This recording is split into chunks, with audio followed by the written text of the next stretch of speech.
Hi everybody, I'm Sarah. I'm a sommelier and wine educator. And I'm Nicole, a sommelier and friend of Sarah.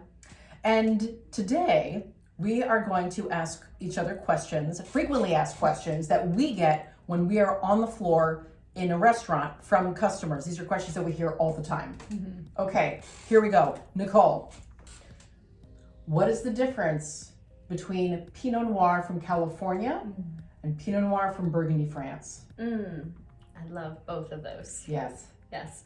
Okay, so Pinot Noir is a noble grape varietal. It's thin-skinned. It's kind of like me. Yeah. It's bright and usually more red fruited. Can, depending on the clone, have a little bit more of a darker character. But in general, Pinot from California is gonna be richer in fruit, so more of that like ripe black cherry, raspberry, maybe a little bit more wild, dark florals, red roses, but lots of richness, and usually some oak to match that richness and that level of sugar. Mm-hmm. Whereas in Burgundy, you have higher acidities. The texture feels a little bit different. It's a little bit more drying and mouth-watering. And the fruit finish is tart. It's like tart cranberry, currant, maybe still like Bing cherry instead of dark cherry, because the sugars just don't accumulate the same in Burgundy, and you have this long ripening period to really create this balanced wine. Given that you have more tartness in Burgundy, you really can't use a lot of new oak. Maybe in the Grand Cru sites where you're getting lots of that southern exposure and ripeness, you can use new French oak. But in general in Burgundy, it's a lot of used oak. Another question I get all the time is Oregon Pinot Noir, which as somms will have the question, the difference between California and Burgundy, but I think that a lot of Pinot Noir drinkers, there are some who just exclusively drink Oregon. Do you find that Oregon can mimic one or the other, California or Burgundy, or is it all its own thing? I think Oregon is its own thing. Like, this is the sweet spot for Pinot Noir winemaking in America. Mm-hmm. They are the only ones that figured it out that like, this is the grape varietal, this is what we're planting, we are gonna be henceforth known for Pinot Noir. And they're doing a great job at it. I think that the climate mimics Burgundy in some ways. It has the four seasons, it's colder, you don't get the ripening that you get in California, so it's a little bit more restrained. And that's also why you have all of these Burgundy producers going to Oregon to invest there. So you have like Liché Belair that's been there.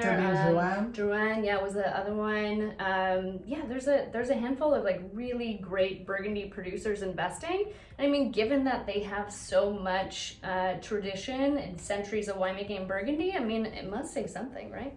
And I also find that when I went to the Willamette Valley for the first time in 2015, I got there and I was like, oh my God, the scenery was like if Burgundy and California had a baby, and it was the Willamette Valley, because it has these gentle slopes, it has greenery, it has pine, it has forest, it has cool spots and microclimates and particular vineyards, which I find you see that in Burgundy with the Climat and the Premier Cru and Grand Crus, and you can see it as you drive up and down that highway in Burgundy, and you're like, oh, on the left side, on the west side, those are all that's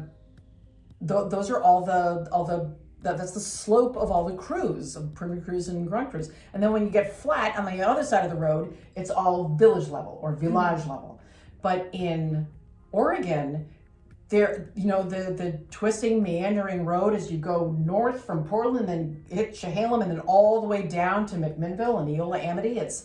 It changes and it curves, and you see fog patches, and you see different soil types, like the iron-rich soils in Ribbon Ridge and Dundee. I shouldn't say Ribbon Ridge is not it's Dundee. The Red Hills of Dundee, I think, is what they're known as. But yes, I feel that Oregon has its own personality, characteristics, and when we're blinding wine, I find that if it's Oregon, I'll actually ask myself, do I think this is Burgundy or is this Oregon? Like yeah, I've been in that place as well, where you're kind of on that teeter-totter, and then you have to ask yourself, you're like, does this wine finish tart? Is my mouth like watering? Or does this wine finish with more fruit? And I do that, not saying that Oregon doesn't have acidity, it does. It will be mouth-watering. It's very complex wine, but it will have just like a touch more fruit. Excuse me, it will. And it's that one little bit of tartness. Does it go underripe cranberry, like tart cranberry, or does it go to ripe cranberry?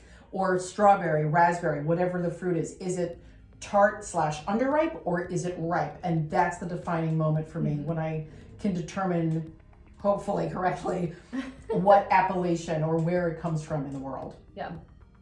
Well, this is fantastic. Thank you so much for answering my Pinot Noir question. Nicole has some questions coming up for me.